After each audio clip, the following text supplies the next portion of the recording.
Hello students, myself Maushmi Bhattacharya from Sheth Vidya Mandir English High School CBSE Vasai. आज मैं आपको कक्षा 7 हिंदी व्याकरण का पाठ 12 शब्द रचना समझाने जा रही हूँ। प्रस्तुत है पाठ का 7वां खंड। पहले के खंडों में हमने उपसर्ग, प्रत्यय, समास एवं उसके दो भेद अव्ययी भाव समास और तत्पुरुष समास के बारे में समझा। तत्पुरुष समास के भी दो उपभेद होते हैं। इस खंड में हम उन दोनों उपभेदों को और आगे के पाठ को भी समझेंगे। प्रस्तुत है पाठ का 7वां खंड। तत्पुरुष समास के दो उपभेद होते हैं, कर्मधारय समास और द्विगु समास। कर्मधारय समास जिस समस्त पद का पूर्व पद विशेषण और उत्तर पद विशेष्य होता है। विशेषण यानी जो विशेषता बताई जा रही है और विशेष्य यानी जिसकी विशेषता बताई जा रही है। इसे हम उदाहरण द्वारा और स्पष्ट रूप से समझ सकते हैं। जैसे नील विशेषण है और कंठ विशेष्य है। इन दोनों को जोड़ने के बाद जो समस्त पद बनता है नीलकंठ, वह कर्मधारय समास का उदाहरण है। महाजन जिसमें महा विशेषण है, जन विशेष्य है। इन दोनों को जोड़ने पर जो समस्त पद बनता है वह कर्मधारय समास का उदाहरण है। कर्मधारय समास के अन्य उदाहरण देखिए। समस्त पद नीलकमल, विग्रह नीला है जो कमल। समस्त पद परमानंद, विग्रह परम है जो आनंद। समस्त पद महाराजा, विग्रह महान है जो राजा। समस्त पद नीलाकाश, विग्रह नीला है जो आकाश। समस्त पद कृष्ण सर्प, विग्रह कृष्ण काला है जो सर्प। समस्त पद अधपका, विग्रह आधा है जो पका। समस्त पद भला मानस, विग्रह भला है जो मानस। समस्त पद श्वेतांबर, विग्रह श्वेत है जो अंबर। समस्त पद अंधकूप, विग्रह अंधा है जो कूप। समस्त पद काली मिर्च, विग्रह काली है जो मिर्च। समस्त पद महादेव, विग्रह महान है जो देव। समस्त पद दुरात्मा, विग्रह बुरी है जो आत्मा। पूर्व पद तथा उत्तर पद में उपमेय उपमान का संबंध भी हो सकता है। यह उपमेय और उपमान ये दोनों अलंकार के उदाहरण है। अलंकार आपको आगे की कक्षा में पढ़ाया जाएगा।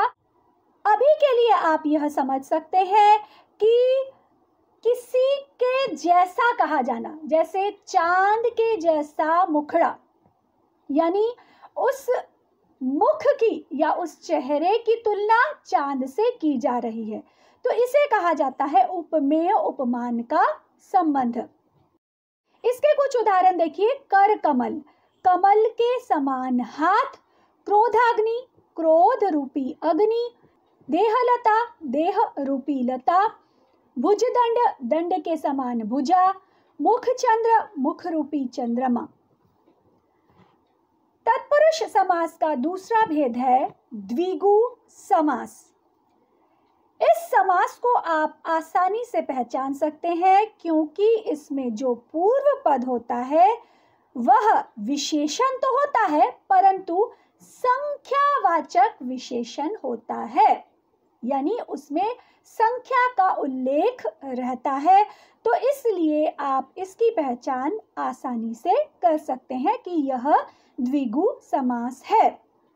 इसकी परिभाषा इस प्रकार दी जा सकती है कि जिस समस्त पद का पूर्व पद संख्यावाचक विशेषण और उत्तर पद विशेष्य होता है उसे द्विगु समास कहते हैं।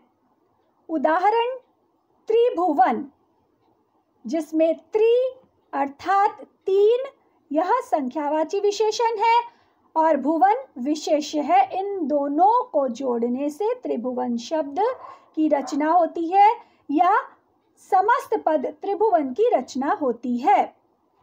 चारपाई, इसमें 4 संख्यावाची विशेषण है और पाई विशेष्य है। इन दोनों को जोड़कर नवीन शब्द या समस्त पद की रचना होती है चारपाई। अन्य उदाहरण देखिए। समस्त पद अष्ट सिद्धि विग्रह 8 सिद्धियों का समाहार। समस्त पद नवग्रह विग्रह 9 ग्रहों का समाहार। समस्त पद दो राहा विग्रह 2 राहों का समाहार। समस्त पद पंचवटी विग्रह 5 वटों का समाहार।